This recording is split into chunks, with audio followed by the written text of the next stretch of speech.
We are excited to welcome our first keynote of the morning, Steve Raymond. Steve Raymond founded and spent his entire career at Tech Data, a Fortune 107 distributor of high-tech products from leading suppliers such as HP, Cisco, and Apple, with operations worldwide. Steve retired as chairman of the board in 2017 after serving the company for 36 years in multiple roles. Please welcome our first keynote of the morning, Steve Raymond.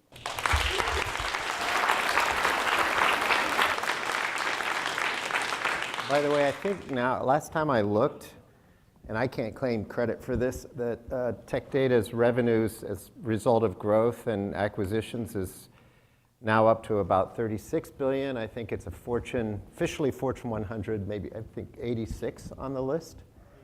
So they continue to prosper. I'm very proud of them. The heck with it. Good morning again. We're going to, Rich asked us to have a conversation with Steve and Sarah. Thank you for the wonderful introduction. So might I ask our timekeeper to let us know when we're about 20 minutes in, because then I want to have an opportunity to have the audience ask some questions of Steve, whatever's on your mind. But we're going to get it started off here. Steve, we're overwhelmed by the fact that you and your team built a multi-billion-dollar company in Tech Data. But you also heard that Steve was there for 36 years, and it didn't exactly start out that way. So give us a little flavor, and especially for our startups and our investors in startups, a little flavor of what it was like in the garage. Sure. Well, first of all, let me start by thanking Ty for inviting me to spend time with you, and thanking all of you for joining me this morning. When I started at Tech Data, well, maybe back up, it's easy to look at big companies and assume, or at least forget, that they once upon a time weren't so big. You know, whether it's IBM or GM, all those companies were founded at some point by an entrepreneur who had a vision based on assessment of the market, opportunity, and so forth. And the same is very true with Tech Data, although today it's 14,000 employees, 36 billion in revenue spread across the planet, with actually the vast majority of the revenue now deriving from outside the US. But once upon a time, we were a very small company. When I got started, I actually purchased the company from my father, who was running another business in the manufacturer's rep world. And this was kind of an outgrowth of that, as some companies decided to move towards distribution. When I got started, we were about $1 million a year. We were losing money, selling just a handful of product lines directly to end users in the Tampa Bay area that think computer-related supplies, like back then mag tape and stock tab paper and ribbons and diskettes, really exotic high-tech products. At the time they were, actually, we were selling disk packs that were about this big, separate from the drive. So you had to plug them into a drive, and I think they were maybe 10 megabytes. And you know, now we have a gazillion gigabytes practically on our iPhones. So it was a very different era. But it was still bits and bytes, and the kind of the dawn of the digital world, as it were. And slowly, actually fairly quickly, we realized that we weren't going to get very far with that model. It was kind of tapped out. There was really no margin, very little opportunity to grow, no barriers to entry. And so we repositioned the company away from what we had been doing, selling to end users, more towards B2B, which meant we had to accept lower margins in return for higher volume, which then triggered I'd say catalyzed our growth. And then from there, we expanded geographically. We picked up more product lines. In fact, in the distribution world, there's a lot of ways to differentiate your business from your competitors. Initially, that had to do with obtaining the attractive product lines, because when we started, we had nothing. And over time, we were able to get a lot more. So it was, we went from 1 million in 81 to 1986, actually going public on the heels of a year in which we had generated 37 million in revenue and a grand total of $900,000 in after-tax profits, which is about 10% or 20% of what it takes just to meet your filing requirements as a public registrant now. So there's no way a company like that could go public. Few challenges back then, and then I'll finish up with this answer, is getting the right people, getting the right product lines, figuring out the model, and then this is a world before private equity is very prevalent, certainly in the Tampa Bay or Florida area. Venture capital, still very early stages. So we had to bootstrap it, but distribution is a working capital intensive company, so we started running out of money probably every year and had to switch banks and switch banks and switch banks until ultimately, actually, we landed with Bank of America, who is still the company's principal banking partner now 30 years later. It's amazing how long and successful the relationship has been for both sides. In fact, B of A advised Tech Data on a $2.5 billion acquisition on the investment bank side, by far the biggest deal the company had ever done. So it's worked out well for both sides. That's how originally Alex and I met. Right, and that's part of my story of why I'm so passionate about entrepreneurs, is because in banking in Florida, we didn't have a lot of Fortune 500 or Fortune 1000 companies, and I had the wonderful privilege in my career of meeting people like Steve. Dr. K was one of our incredible clients, and I could go on, and that's how I learned how do we really build Florida. So talk about, last night we were talking about, explore a little bit more with us this idea of what we called morphing the model.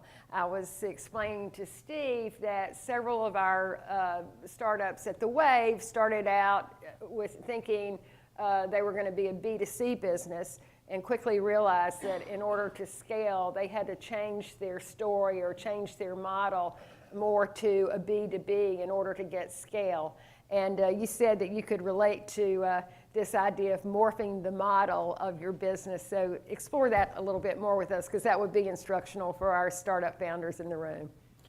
Sure. Well, back in those days, I don't know that we had a formal concept of B2C, B2B. I think that probably came to the fore with the digital economy. But in effect, we were a B2C, or kind of consumers, but more industrial type end users, nevertheless. Consumers of the product. People bought it and they were actually using it to help them run their IT operations.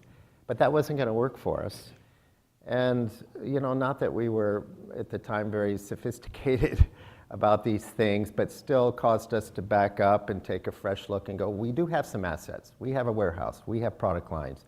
We have staff. But this model's not working, selling these products to these customers.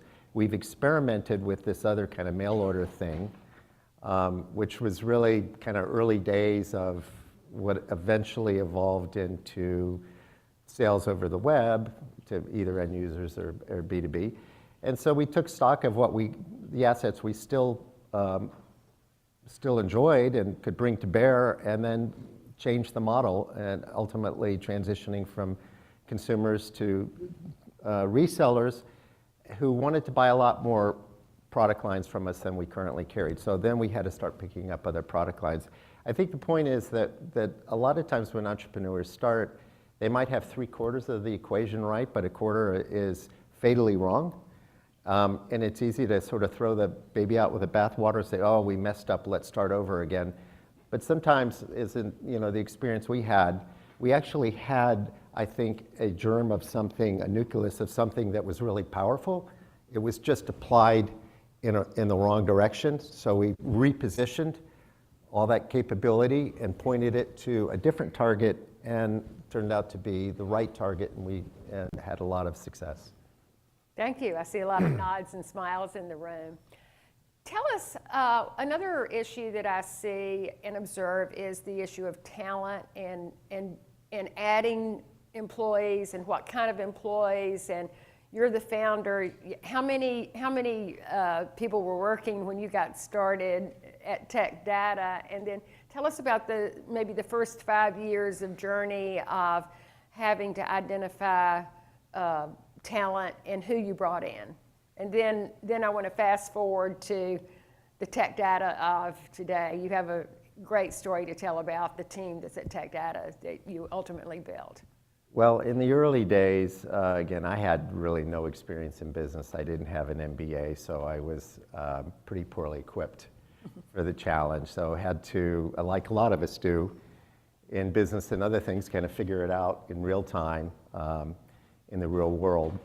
So initially, we were able to build a decent team for that company's size at that point in time. But, to be honest with you, we went through, with some exceptions, probably 2 or 3 generations of managers necessary to meet the challenges of a growing company. So it's one thing to have a team for, $5 or $10 million company.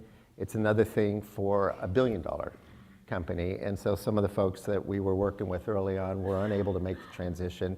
And through no fault of their own, I would say it was a combination of circumstance and also lack of experience. On my part, I'm now 63. I've been in business for 40 years, so I have now maybe a little better ability to judge employees and assess their skills and determine their match, let's say, for the job. So we had to go through a few different people, but I'm happy to say that even like our first credit manager was a very smart and talented guy, and I'm still friends with him, and he spent the next 35 years, I think, at Tech Data, ultimately being our senior VP of worldwide credit. So that was a huge success story. I wish I'd been as lucky or maybe as good with some of the others as we were with him. And that's the importance, I think, of the mentor network that TIE provides. These experienced members of TIE who've been there, done that. We have mentor network at the Wave to be able to work with our younger startup founders and maybe get past some of those bumps without some of the pain points. They're always pain points. Well, I agree. I think something like organizations like TIE can be really critical in helping entrepreneurs develop their businesses. Back in my day, there really wasn't much in the way of an ecosystem, so there was nobody to talk to. I don't think I started talking to peers too much until I befriended people in the industry, particularly some competitors. Ultimately, I joined YPO and through that met a lot of other people with whom I could share my experiences and they could share theirs. And it started giving me a better kind of context and additional data points and people to bounce things off. And that's really, really helpful in the early stages when you're developing a company rather than having to try to figure it out either all by yourself or even with your team. You mentioned competitors.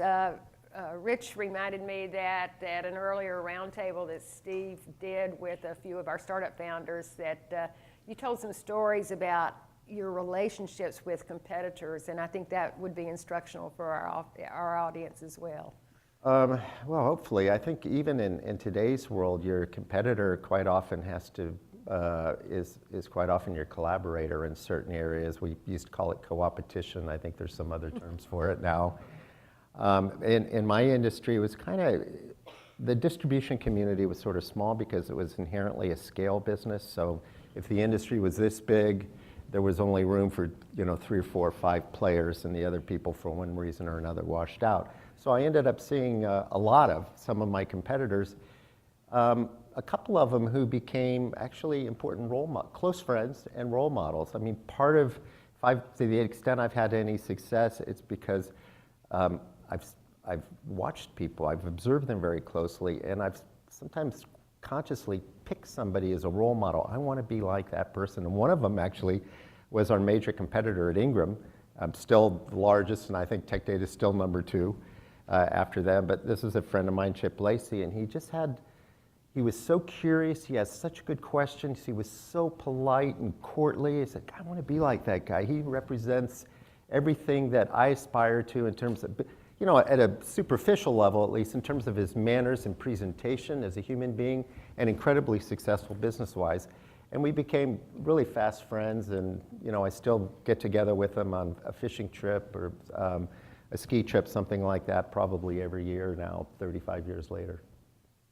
Tell us, at some point in time along the way, you started thinking about your own personal transition. From CEO to, I guess you were always CEO and chairman of the board, but tell us, share with us that transition and when and how you decided to step down, because it was more of a gradual process, and now post Tech Data, get involved in some of you're on the board of ConnectWise, which is one of our star tech companies here in Tampa. Tell us a little bit about your experience as a board member of other companies. Where do I begin? We'll start with the decision to leave, how you were Sure. going to transition out of Tech Data, because we have people in this room who've started companies and made those decisions as well. Well, I think back in those days, building a company tended to take somewhat longer, even though we were in some ways the first wave of technology companies, because I started at the same time that the IBM PC was introduced. And it's no accident that, you know, I think had Steve Jobs been alive, he'd be my age. Bill Gates is my age, so there was a whole generation of people just coming to the fore at that point. And in that position, then we were able to really ride a wave of tremendous growth over the next probably 15 or 20 years. It was kind of fasten your seatbelt, hold on, because the demand was growing so rapidly. Every year it was going to be 20 or 30% for almost 2 decades. So it was a kind of wild and woolly ride for me, a lot of fun, a lot of satisfaction, a lot of great relationships formed during that period. But by the time I had been at it for 25 years, my kids were graduating high school. You know, there's some people who want to enjoy the ride for the rest of their lives. That is their whole life. That's how they define themselves, is through their career achievements. And you know, I'm not necessarily one of those. I like to do other things, although I still enjoy remaining involved in the business world.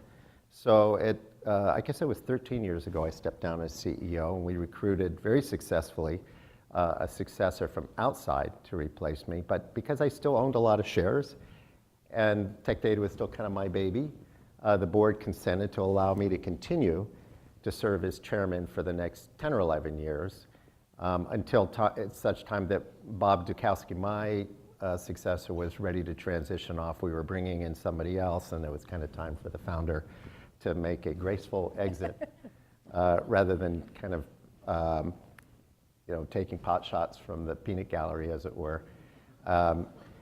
But I like staying active in the business world, and I had the good fortune of being invited to join some corporate boards that gave me a vantage point into other businesses, other cultures, other challenges. So JABIL, for example, I've been on the board for 22 years, at Wesco, which is an industrial distributor in Pittsburgh, for 13 years now, for a couple years at ConnectWise, which is I think it's probably Tampa Bay's maybe only unicorn company. You know, a couple $100 million in revenue. It's been really a fun experience for me to shift gears into the software business. But all that is, I mean, I think we all need to stay active, and I'm fortunate that I had these opportunities to do so. Good. I'm going to ask one last question, and then we'll open it up to the floor. And I was so pleased in the introductory comments to hear a comment made about building personal wealth, because a lot of growing companies and having this desire to create something new and something large and something successful should result in building personal wealth. So my question for you, Steve, is you built this successful company. Tell us about your ideas behind how you are engaged in philanthropic activities, or what you're personally interested in, and how you are going to build a legacy from the wealth that you've created, not only for yourself, but I must say for dozens and dozens and hundreds of shareholders and probably thousands of employees who also were able to take the journey along with you to build their own personal wealth out of their tech data experience. Well, I guess backing up to look at companies and what is their role in the community and which stakeholders should they serve, I'm probably middle of the road. There's some people on the right side of the spectrum who say, hey, companies exist to generate value for their shareholders, that's it. Serve their customers, make money for shareholders. They have no other responsibility socially in the community. You know, on the other side, I suppose, are super progressives that believe that the entire community should have a say in what the company's gonna do. And we see some extreme examples of that in New York with this Amazon episode, for example. I'm probably somewhere in the middle where I believe that companies need to acknowledge that they live in a broader community and they have multiple stakeholders, not all equal, but they need to be responsive to certainly their employees, certainly the prospective employees, and then the broader community. So when I go, for example, to a Tampa Bay Lightning game and I see the JABIL sponsorship of the Heroes program, it makes me proud. It makes me proud to be associated with that company. I know it makes our employees proud at JABIL, and I think is another reason why they feel committed to serving the company. So I'm kind of in the middle, and then I've sort of carried that tradition on even as I've left tech data in terms of making philanthropy a very important part of my life. Probably half my time, professional time, is spent in nonprofit boards. Some of them take a lot of time and take a lot of energy, but you know, in the tradition I was raised in, it's always important to think about others, what you can do to help others, and how you might be able to give back. In fact, you know, any of them, my own personal balance sheet or personal estate is, my daughter makes a lot of money and she's pretty well taken care of. Is all. She's a movie star, right? Yeah. Yeah. Pretty soon I'll be on her payroll. But I mean, personally, my plan is to leave everything that I have for philanthropy. Yeah. That's a good note for me to stop on. Let's see if we have some questions in the audience. Yes. My name is Canon Sridhar, and we met previously. Yeah. Before.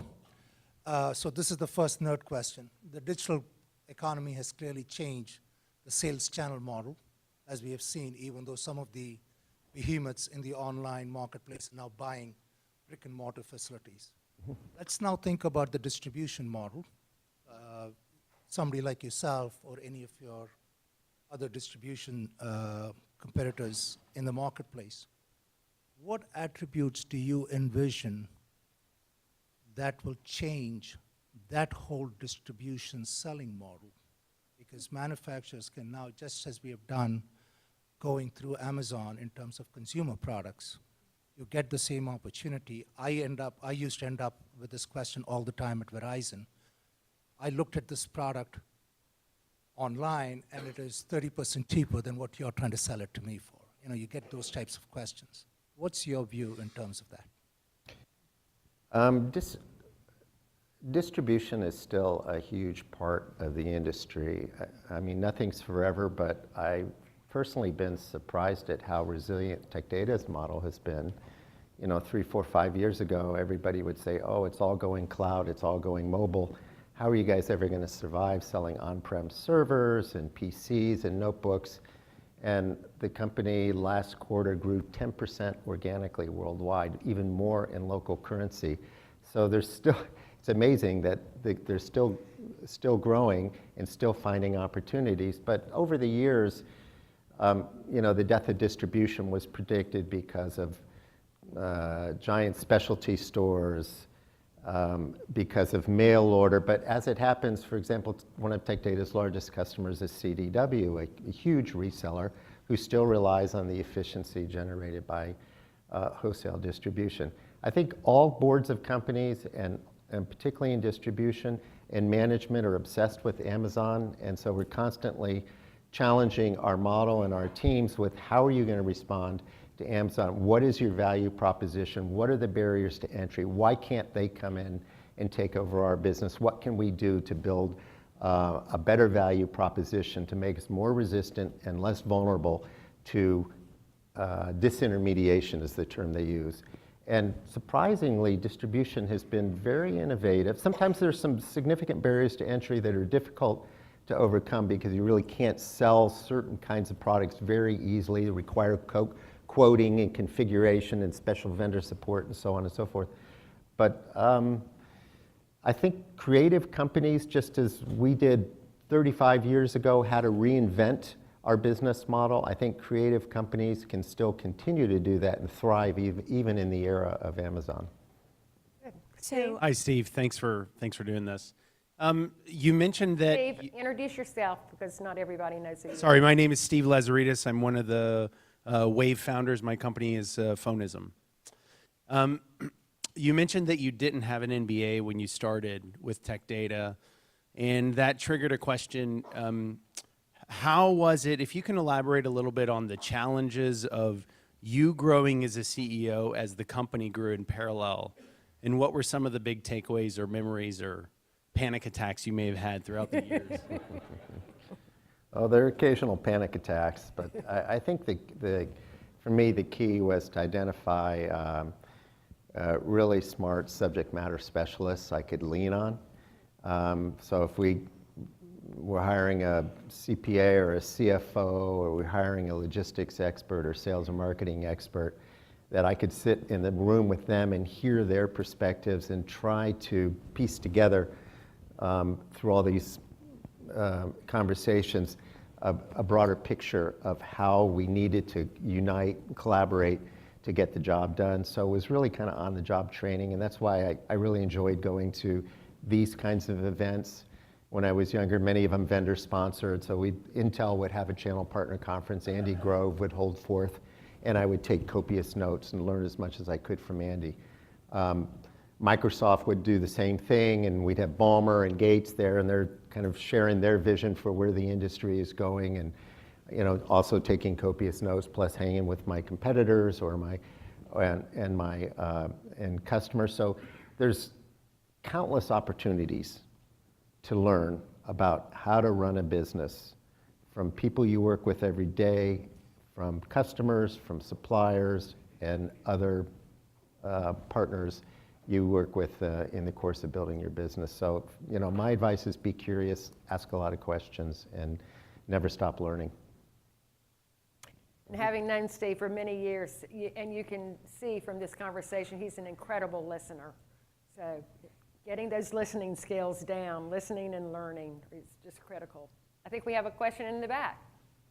Hi, Steve. Thanks for sharing your pearls of wisdom with us. My name is Umar Shankar. My question is, what are the best distribution companies really good at?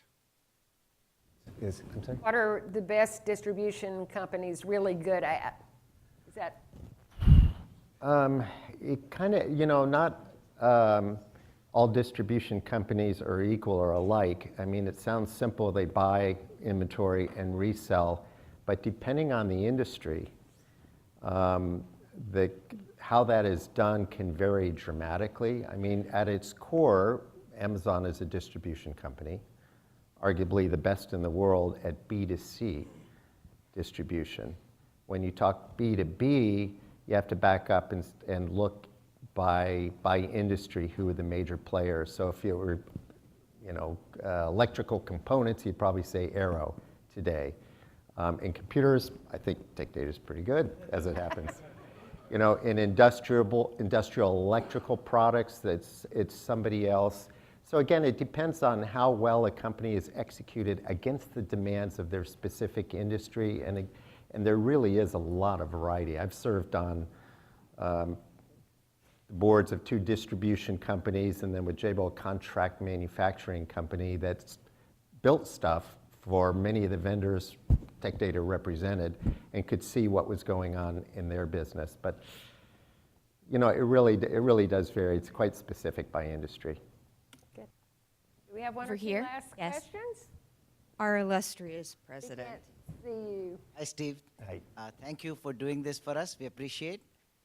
As distributors have becoming more global, what's your advice for them for pricing? And the reason I'm asking this question is I share my personal experience. When I was posted in London, all my friends asked me on my tours back to United States to buy them Apple iPads and Apple iPhones because the pricing in dollars and euro was exactly the same exact amount. Same things you hear today for all the pharmacy drugs. Pricing in other countries is a lot cheaper versus United States is exact same medicine.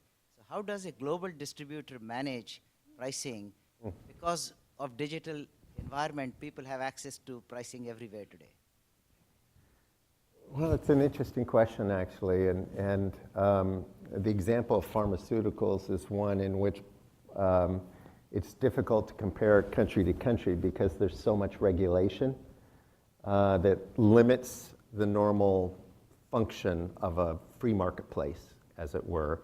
But let's assume there, for a moment, there aren't those kind of government interventions in a given market. I think we're entering a world now, or we've entered a world in which there's pretty well price transparency worldwide that limits the ability of any reseller or distributor to command a premium in one market, in other words, to price discriminate in this market and not do so in another, because everybody can go online, and in many cases it is possible. It's only when that either the vendors impose restriction or there's government restrictions that those kinds of price disparities can be maintained.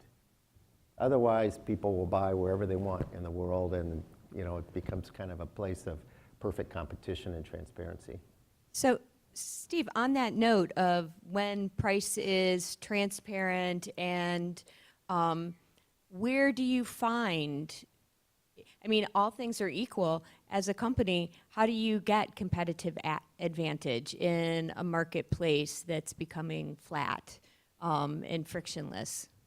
Well, I have spent my career working in businesses that had very little pricing power. Unfortunately, it was almost like selling wheat on the free market. The price is this, and if you can make the product or deliver the service for this, you're going to make money. If you can't, you're going to lose money. Really very little pricing power. Same with JABIL. JABIL's over 200,000 employees, 25 billion in revenue, and we have like zero pricing power to our customers. So how do we make money in those, whether it's JABIL, manufacturing services, or tech data and distribution? It really is all about execution and cost. Making sure that in any sort of repeated process is automated as fully as possible, and that you bring lots of analytical tools to the business to manage it around the edges. So I'll give you an example at Tech Data. Many years ago, we implemented a process called activity-based costing, so ABC. It sounds simple, but what we realized was that the cost to serve individual customers varied depending on the pattern of their buying. So a simple example is one customer buys one product once a month for $100,000. Another customer buys $100,000 worth of products every day at $1. Obviously it's going to cost a lot more to serve that high frequency, low order size customer than a customer. So we developed systems to help us calculate the actual cost to serve and adjust our pricing. I mean, this was very early days. It's nothing like big data and machine learning that would facilitate all of that in today's world. But back in the day, we were doing things like that enabled us to price more intelligently and walk away from business which on a fully loaded basis was not profitable, and then cut our prices, sometimes in ways that looked irrational from the outside.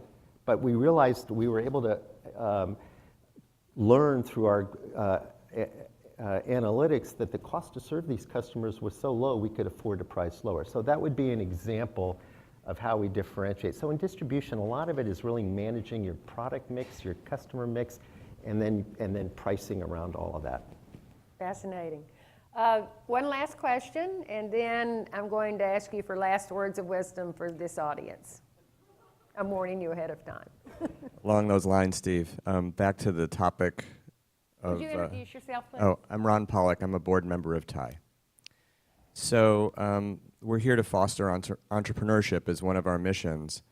you're working, with two very large companies that are in low profit margin businesses. So you have to build scale and repetitiveness in your operations. What's the best way for you to interact with the younger companies in a place like Tampa Bay to bring innovation into Tech Data or into JABIL, or at least to foster it as an external activity? Good last question. Very good. I think both Tech Data and JABIL have been quite proactive in reaching out to not necessarily TIE, but to organizations like TIE. I know, for example, our very talented Chief Information Officer at Tech Data, a guy named John Tennyson, JT, is very visible with a high profile in lots of organizations around Tampa Bay. And I know the same thing with JABIL, that we've worked with a lot of startups on the technology or manufacturing front.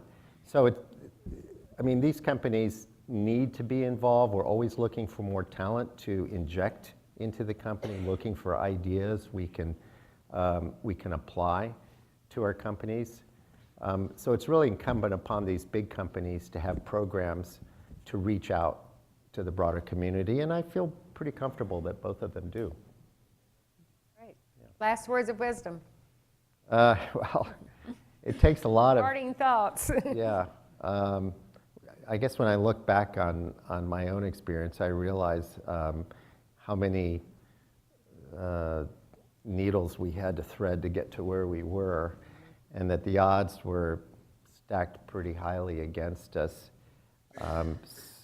I think one of the reasons we were really successful is that we tried to embed an idea of humility and curiosity in our company, so that nobody ever got too cocky, nobody thought they ever knew the answers, and that we were always out learning, asking questions, and then constantly tinkering with our model on the edges, and if necessary, making wholesale changes to it based on the patterns.